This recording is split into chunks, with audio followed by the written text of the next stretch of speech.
All right, today we're talking about a company that has, and I mean this literally, built modern India. But this isn't just about bridges and power plants anymore. No, this is a story about how an industrial titan, Larsen and Toubro, is flipping the script, transforming itself from a master of concrete into a key player in the digital age. So let's get into how they're pulling this off. Okay, just look at this number for a second. Let it sink in. 7,33,161 crore rupees. That's nearly 90 billion US dollars. So what do you think that is? A country's entire infrastructure budget? Maybe the cost of some massive space program? Nope. This is the size of one company's to-do list, their confirmed order book for the next few years. Just incredible. So, Section 1, an infrastructure behemoth. We're going to try and understand the sheer scale of this nation builder. For decades, Larsen and Toubro, or L&T as we all know it, has been a $30 billion giant.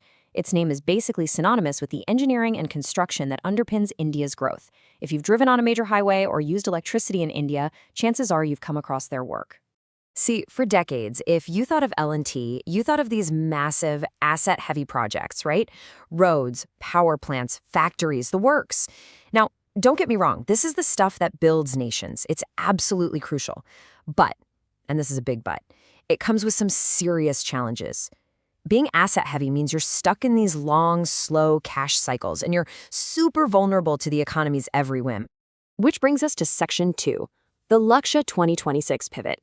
And honestly, this is a masterclass in corporate strategy. To tackle that exact problem, L&T's leadership came up with this brilliant new game plan. And this wasn't just some small tweak. We're talking about a complete reinvention of the company's financial DNA. The goal? To become faster, leaner, and a whole lot more resilient. This slide really breaks it down perfectly. The old L&T was all about being asset-heavy, dealing with those cyclical contracts and painfully slow cash. The new L&T? It's all about being asset-light, chasing high-margin services, and just becoming ruthlessly efficient with every single rupee of capital they have. And here's the proof in the pudding. I mean, look at this.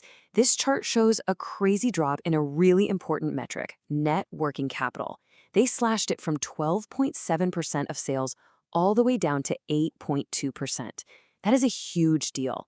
In simple terms, it means the company is getting paid way faster and managing its cash flow so much better. It's freed up billions to pump back into growth. So, how on earth did they do it? Well, it was basically a three-pronged attack. First, they started selling off those capital-guzzling assets, like the Nabha power plant. Get them off the books. Second, they did a radical overhaul of their finance arm, shifting away from risky infrastructure loans towards much steadier retail lending. And third, they just got super aggressive about collecting cash and securing advances from clients. Simple, but so effective. Okay, Section 3, the trillion-rupee engine. Now let's see how all this financial discipline is fueling the core engine of the business, because this efficiency is powering one of the most incredible project pipelines on the entire planet. And we're back to that jaw-dropping number. That nearly $90 billion order book isn't just for show. It provides unbelievable stability. It means L&T has its work and its revenue totally locked in for more than the next 3 years. Think about that security. And check out this balance. It's almost a perfect 50-50 split between domestic and international projects. Now, this is so important. With almost half its orders coming from outside India, mostly from the Middle East, L&T isn't putting all its eggs in one basket. They're insulated if there's a slowdown in any single economy. And the sheer scope of what they do is just immense. I mean, we're talking about everything. You've got the core stuff, massive infrastructure and energy projects, but then you also have high-tech defense manufacturing, a huge IT services empire, and that newly lean financial services arm. It's a true modern conglomerate. All right, Section 4. Pivoting to pixels and power. This is the next frontier for this infrastructure giant. But here's the thing. All of that, the financial wizardry, that massive order book, it's really just the foundation. It's what allows L&T to make its most exciting pivot yet. This is where the story gets really interesting. Seriously, think about it for a second. After spending a century mastering the physical world of steel and concrete, where does a giant like L&T possibly go from here?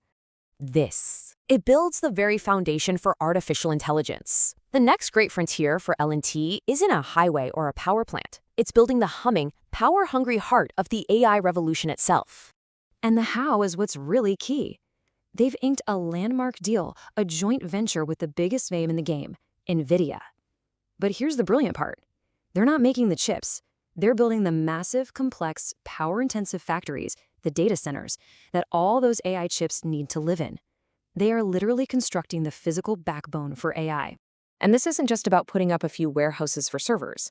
What we're talking about here is creating sovereign AI infrastructure. What does that mean? It means building a nation's own large-scale computing facilities for AI. It's a hugely strategic move that ensures data security and really technological self-reliance. And L&T is now right at the center of that national mission. Okay, Section 5, the final verdict. Let's pull this all together and look at the risks, the rewards, and the big picture this whole transformation presents. So when analysts try to figure out what a beast of a company like L&T is actually worth, they use something called a sum of the parts valuation. And as you can see here, when they value each piece separately, the core construction business, the IT companies, the finance arm, and then they add it all up, they get to an intrinsic value somewhere around 4,800 to 5,000 rupees a share. That is way higher than where the stock is currently trading. But, of course, no investment is a sure thing. There are definitely risks to keep an eye on.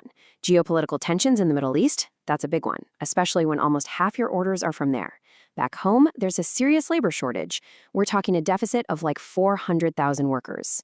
Plus, there's always pressure on margins from fixed-price contracts and, the looming threat of more competition from China. These are real risks. But even with those risks, the bigger story is just, well, it's captured perfectly in this quote. L&T isn't just riding one wave. It's perfectly positioned at the intersection of three massive generational shifts: the big push for sovereign infrastructure, the global energy transition, and, of course, the AI and digital supercycle. That's an incredible place to be. Which really leaves us with this one final thought. Back in the gold rush days, the people who consistently got rich weren't the ones digging for gold. It was the folks selling them the picks and shovels. So as the entire world scrambles for AI gold, you have to ask yourself, is L&T the ultimate picks and shovels play for the 21st century? And if it is, what is that truly worth?